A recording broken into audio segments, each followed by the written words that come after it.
Bonsoir à tous, bienvenue dans le Journal de l'Afrique. Voici les titres. Le président sud-africain a eu tort de faire rénover sa résidence aux frais du contribuable. Le mea culpa de la défense de Jacob Zuma devant la Cour constitutionnelle aujourd'hui en Afrique du Sud. Il serait prêt à rembourser au moins en partie ses frais colossaux.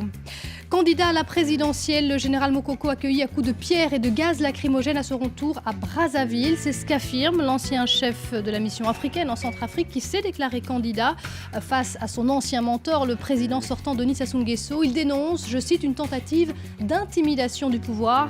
Vous entendrez son témoignage dans un instant. Et puis nous nous intéresserons aux populations touareg du Sahara avec notre invité Arnaud Contreras, l'auteur de Sahara Rocks, un très beau livre de photographies et de témoignages sur le Sahel d'aujourd'hui à travers ses musiciens et sa jeunesse. Et on va donc commencer par l'Afrique du Sud pour parler de cette affaire qui empoisonne la présidence de Jacob Zuma, le scandale de la rénovation de sa résidence privée de Nkandla. L'affaire était devant la Cour constitutionnelle ce mardi. Laure Manin. Le scandale Nkandla sera finalement tranché par la Cour constitutionnelle. La plus haute cour sud-africaine ne va pas déterminer si Jacob Zuma est coupable d'utilisation de fonds publics à des fins privées. Elle doit se prononcer sur les pouvoirs du procureur de la République. Les questions de principe en jeu sont les suivantes. Le procureur de la République peut émettre des ordres contraignants. Le président et l'Assemblée nationale ont agi en rupture avec la Constitution en défiant ces ordres. Il y a 2 ans, la procureure de la République Thuli Madonsela avait déterminé que le président devait rembourser une partie des 20 millions d'euros utilisés pour sa résidence privée de Nkandla. Officiellement, il s'agissait de travaux de sécurité. Mais la résidence secondaire de Jacob Zuma a notamment été dotée d'un poulailler, d'un amphithéâtre et d'une piscine, décrite comme un réservoir d'eau en cas d'incendie. Blanchi par sa propre majorité parlementaire et son ministre de la Police, le président avait affirmé qu'il ne rembourserait pas, jusqu'à la semaine dernière, quand l'opposition a annoncé son intention d'en appeler à la Cour constitutionnelle. Nous sommes ici pour exiger, pour demander que la Cour renforce les pouvoirs du ministère public, comme c'est censé être le cas. Nous pensons que c'est ce qui va se passer parce que nous avons un dossier très solide. L'affaire empoisonne Jacob Zuma, déjà affaibli par une économie en berne et une montée de la grogne populaire. L'opposition a prévu de manifester jeudi au cri de Zuma must fall, Zuma doit tomber, au moment même où le président prononcera son discours sur l'état de l'Union. Le retour compliqué du général Mokoko de Bangui à Brazzaville, ancien chef de la MISCA, la force de l'Union africaine en Centrafrique. Il s'est déclaré candidat à la présidentielle du 20 mars prochain au Congo, défiant ainsi le président sortant, Denis Sassou Nguesso, dont il a très longtemps été proche. Ancien chef d'état-major des forces armées congolaises, il a raconté à Nicolas Germain la façon dont il a été accueilli à son arrivée à l'aéroport ce mardi. Écoutez. Un de mes cousins qui était là m'a tout de suite pris, m'a poussé dans la voiture. Et c'est à partir de là que j'ai commencé à subir les tirs de lacrymogènes et des jets de gros cailloux. Mais le parking de l'aéroport de Maya est bitumé. Et donc, il n'y a pas de cailloux qui prennent. C'est donc des cailloux qui ont été amenés là par préméditation. Je tiens à signaler que les 2 minibus qui ont amené ces messieurs-là étaient sans immatriculation. Et pour moi, c'est donc la police nationale qui a organisé cette réception de la façon la plus sauvage qui soit. On pense pouvoir m'intimider pour que moi je retire ma candidature. Bon, maintenant, s'ils décident de me tuer, bon, ils n'ont pas le faire. Des propos recueillis par Nicolas Germain. Le président tchadien au pouvoir depuis 1990 a sans surprise été désigné candidat de son parti pour la prochaine présidentielle.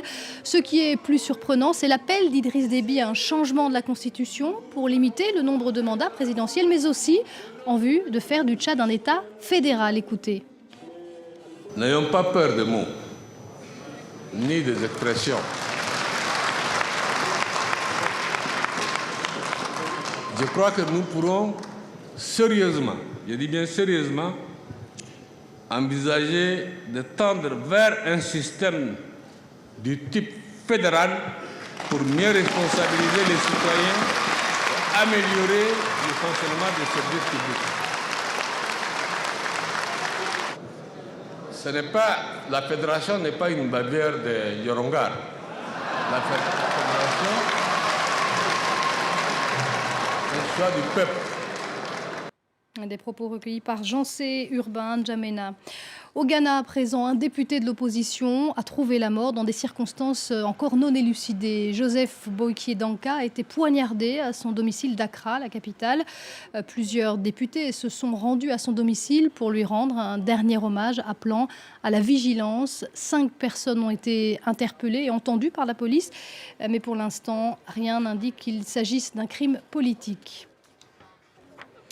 Au Nigeria, les attaques de Boko Haram ont chassé de chez elles plus de 2 millions de personnes. À mesure que l'armée regagne des territoires, notamment dans la région de Maïdougouri, certains décident de rentrer chez eux, mais c'est bien souvent avec la peur au ventre. Regardez ce reportage.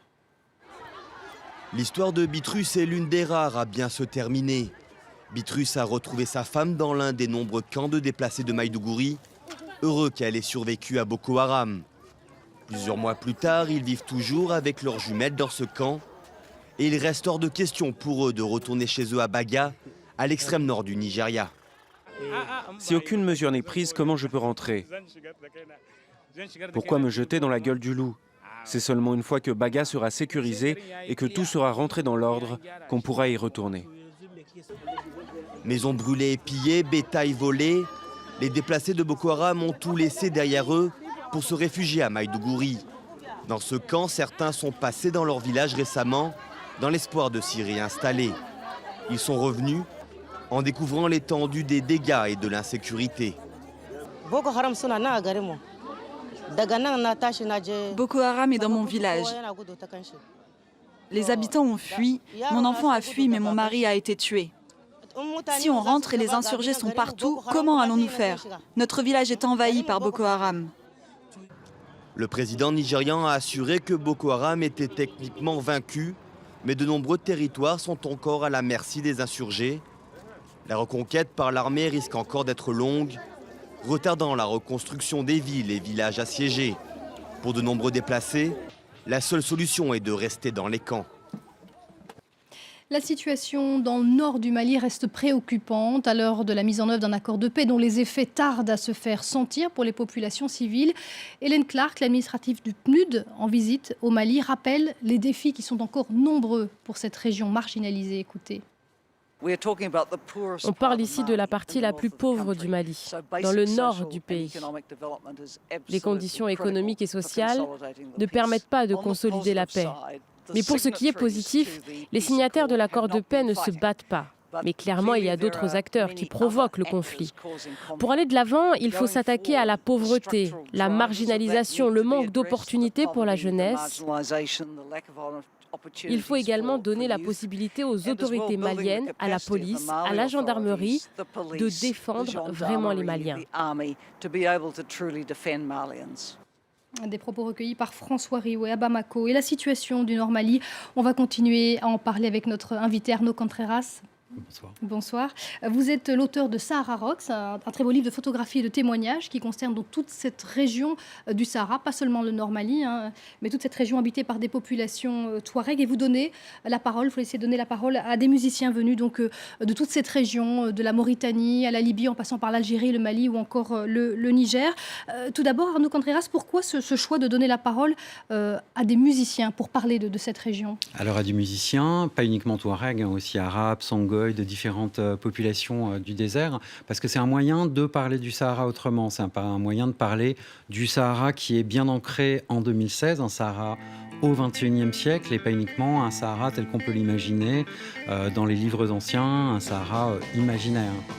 Alors, on a entendu l'administratrice du PNUD nous parler de cette région marginalisée, où tout est à faire, où les jeunes sont au chômage. C'est vraiment quelque chose que vous avez ressenti en parlant à cette jeunesse, notamment à ces musiciens? Alors, il y a très peu de travail, il y a très peu de projets d'avenir. En revanche, il y a une envie d'entreprendre. Il y a une envie de faire des études, mais sur 8 à 12 millions de kilomètres carrés, la région Sahara sahélienne, il n'y a pas une seule université, il y a très peu d'hôpitaux. Donc au bout de 50 ans d'aide au développement, au bout d'un certain nombre de processus de résolution de conflits, on peut s'étonner. Là, je reviens de Dubaï, en 3 semaines, 1 mois, on construit un immeuble.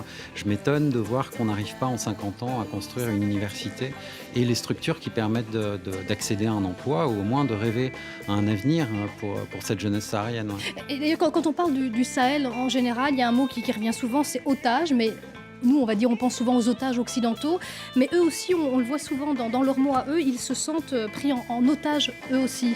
Alors c'est un petit peu ce qu'on appelle les petits gars du Niger, les Yaro, qui disent un peu ça aussi. On se sent otage de la situation, on se sent otage de la communication qu'il y a autour du Sahara et du Sahel.